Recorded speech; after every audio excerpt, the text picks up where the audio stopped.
जीवन का क्या अर्थ है? आप इसे समझ नहीं पाते और अपने जीवन को मृत्यु की ओर अग्रसर कर देते। जीवन संघर्ष में, यह संघर्ष से परिपूर्ण है, लेकिन इसका अर्थ यह नहीं हुआ कि आप जीवन को मृत्यु की ओर ले जाएं। आप परेशान हो जाते हैं। आप देखते हैं कि किसी को नौकरी मिली है तो मुझे क्यों नहीं मिली, कोई ज्यादा पैसे कमा रहा है तो मैं क्यों नहीं कमा रहा, कोई अच्छा धंधा पानी कर रहा है तो मैं क्यों नहीं कर पा रहा हूं। जीवन का अर्थ है आनंद।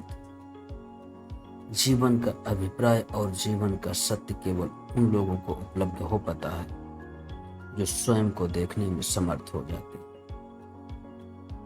लेकिन हमारी आंखें बाहर देखती हैं, भीतर नहीं देखती। बाहरी चीजों से हमें लगाव, बाहरी दुनिया से मुझे अत्यधिक प्रेम है।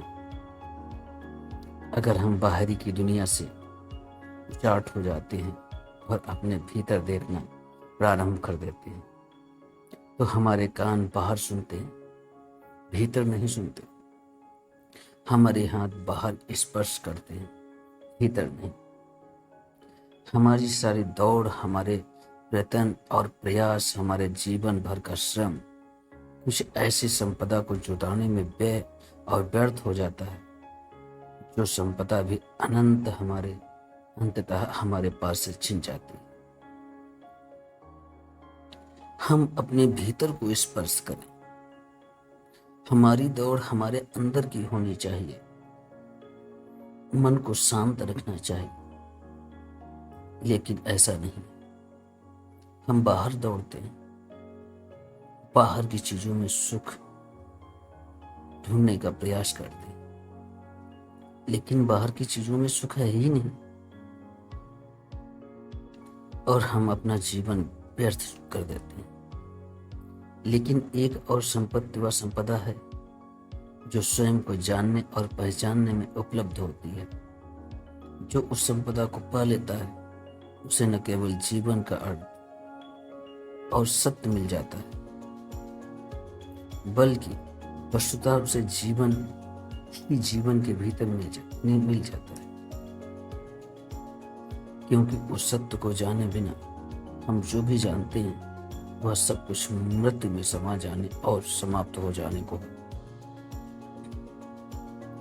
उस सत्य को मनुष्य की आत्मा है, जाने बिना हम जीते नहीं, धीरे धीरे मरते हैं और इस धीरे धीरे मरने के क्रम को ही जीवन समझकर भूल कर बैठते हैं। बच्चा जिस दिन पैदा होता है उसी दिन से मरने की प्रक्रिया शुरू हो जाती है। यह प्रक्रिया जिस दिन पूरी होती है उसे कहते हैं मृत्यु आ गई। पर मृत्यु कहीं बाहर से नहीं आई, यह हमारे भीतर का निरंतर विकास है। जन्म के साथ इसका प्रारंभ होता है और जो स्वयं को देखना है वही जीवन को पा लेना है। जीवन को जो जान लेता है वह परमात्मा को भी जान लेता है, क्योंकि जीवन की समग्र ही परमात्मा है। और जो जीवन को जान लेता है वह मोक्ष को भी जान लेता है, क्योंकि जहाँ मृत्यु नहीं है वहाँ मुक्ति है, वही मोक्ष है। लेकिन हम जिसे जीवन समझते हैं वह मृत्यु ही है। शायद हमारी तरफ आंखें भी नहीं उठती कि जीवन है। मनुष्य के मन का निर्माण करने वाली बातों में जो सबसे बड़ी बुनियादी भूल हो गई, उसकी वजह से हम अपनी तरफ आंख भी नहीं उठा पाता। वह यह है कि मनुष्य को अपने 5000 वर्षों में से श्रद्धा और विश्वास सिखाया है, विवेक और विचार नहीं। इस शिक्षा का परिणाम यह होता है कि मनुष्य के भीतर जो खोया हुआ विवेक है उसके जागने पर ताले पड़ जाते हैं। इसके जागरण से के आसपास दीवारें खड़ी हो जाती हैं। उस विवेक के जागने का कोई कारण नहीं रह जाता। जिन अंगों का हम उपयोग बंद कर देते हैं वे मुर्दा हो जाते हैं।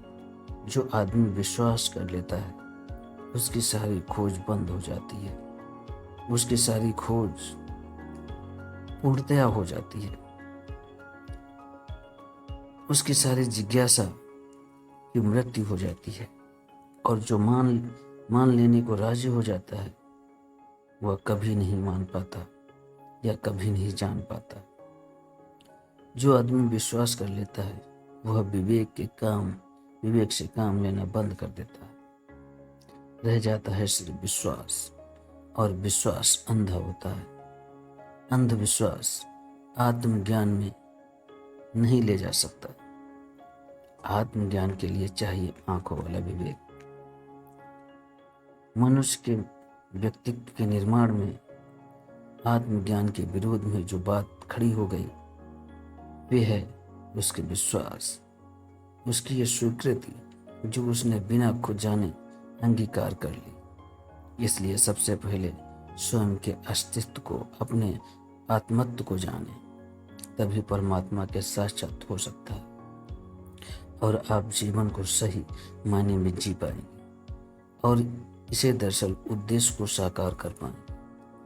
जब हम पैदा होते हैं, हमारा जीवन पैदा होने से लेकर बीच में सारी क्रियाएं होती हैं, सभी क्रियाओं को लेकर मृत्यु तक हम समा जाते हैं। हमने इसको जीना सीखा ही नहीं। हम क्या जीना सीखेंगे? हमने देखा कि सारी जीवन शुरुआत से लेकर अंततः मृत्यु में ही समा जाता। मृत्यु धोखा नहीं, अटल सत्य है। उसको जानना अमृत है।